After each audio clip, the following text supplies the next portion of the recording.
Europe 1 13h continue jusqu'à 14h, il est 13h19 et on vous retrouve Thomas Schnell avec vos deux débatteurs, l'écrivain et philosophe Nathan Dever et l'écrivain et essayiste Paul Melun. Bonjour à vous, merci d'être avec nous. Où étiez-vous hier soir à 20h37 et à 22h31 pour les deux finales de Léon Marchand? Est-ce que vous avez vous aussi vibré comme des millions de Français en voyant les performances hors normes du nageur?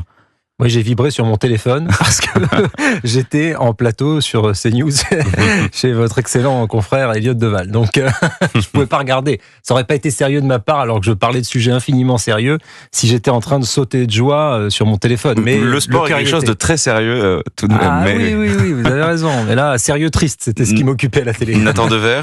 Moi, j'ai regardé ce matin sur mon téléphone aussi. Et en effet, victoire magnifique. Genèse, apparition, émergence foudroyante d'un héros du sport. J'ai trouvé incroyable la manière dont quand il plongeait, il faisait, alors je crois que ça s'appelle des coulées en natation, cette manière de rester sous l'eau extrêmement longtemps, d'avoir un corps qui épouse totalement la forme de l'eau et qui devient presque une sorte d'animal marin qui va à une vitesse folle. Donc oui, c'est des moments de joie et qui se remettent dans le contexte plus général depuis la cérémonie d'ouverture d'une forme d'optimisme français qui est retrouvée. C'est vrai qu'il y a eu des scènes de liesse auxquelles on a assisté hier lors de ces deux victoires.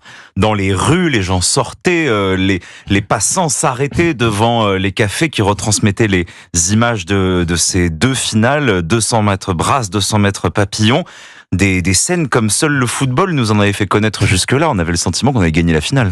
Oui, ce qui était impressionnant, c'est par exemple dans le combat d'escrime qui a eu lieu, ils ont dû interrompre le combat tant le public était en liesse les dernières secondes avant que Léon Marchand arrive tout au bout du bassin. Donc c'était absolument incroyable et je rejoins ce que disait Nathan. Et en plus de ça, il y a guère que les sportifs qui peuvent susciter cette forme d'admiration quasiment divine, quoi. C'est-à-dire que les acteurs de cinéma, les chanteurs, les écrivains n'arrivent pas à susciter une pareille adhésion, une admiration aussi instantanée. Il y a bien des gens, je dis pas, il était déjà très connu Léon Marchand, mais il y a bien des gens qui, à mon avis, l'ont découvert ces derniers jours et qui maintenant dormiraient quasiment avec un poster de lui dans leur chambre. Et seul le sport peut créer cette espèce de déclic dans nos esprits où soudain cette apparition est là et effectivement le monde s'arrête de tourner pour observer avec une forme de fascination. Et je crois qu'effectivement cette fascination-là, vous parliez du football,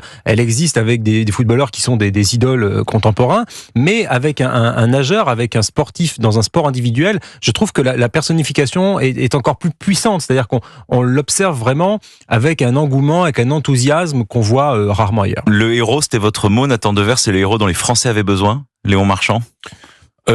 Alors, je sais pas si on peut dire ça comme ça, parce qu'en effet, Paul a raison, il y a une sorte aujourd'hui, on peut dire, mais pas d'ailleurs qu'aujourd'hui, c'est très très ancien, presque de religion du sport, une sorte de divinisation du héros sportif qui est à la fois l'individu de l'instant, à la différence par exemple d'un artiste, d'un chanteur, etc., d'un auteur. Bon, le sportif, c'est celui qui travaille pendant 4 ans, tout se joue en 10 secondes, même pas, sur des détails, sur des choses absolument minuscules. Donc il y a presque une part, en effet, presque sacrée qui vient revêtir la figure du sportif. Cependant, je pense que ce qui est important, c'est pas tellement cette extase-là, mais dans sa dimension sociale, dans sa dimension historique, c'est ce que cette extase veut dire.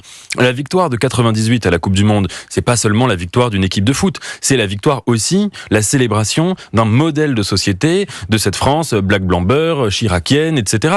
Et aujourd'hui, il me semble que la couleur en quelque sorte que prend la joie qu'on peut associer à telle ou telle médaille d'or, c'est pas seulement la célébration des médailles d'or, c'est fondamentalement le fait d'avoir vécu collectivement, c'est la première fois depuis très longtemps dans l'histoire de France qu'on a une émotion collective, unanime, pour du positif. La dernière fois, c'était les attentats et c'était du négatif. C'est vrai, à en faire regretter presque certains d'avoir quitté Paris pour ces Jeux Olympiques. Il y a 20 ans, on avait connu la folie Laure Manodou aussi, c'était à Athènes. Là, on passe quand même un cap inimaginable avec des performances que personne n'arrive à comprendre physiquement parlant. Comment fait-il 2 heures seulement et 2 médailles d'or, c'est impressionnant. Il est génétiquement différent de ses concurrents. Oui, c'est vrai que ce qui est absolument éblouissant et absolument bluffant, mais d'ailleurs chez Léon Marchand comme chez tous nos athlètes en réalité, c'est les facultés, on parle souvent des facultés physiques des sportifs, là c'est les facultés mentales aussi.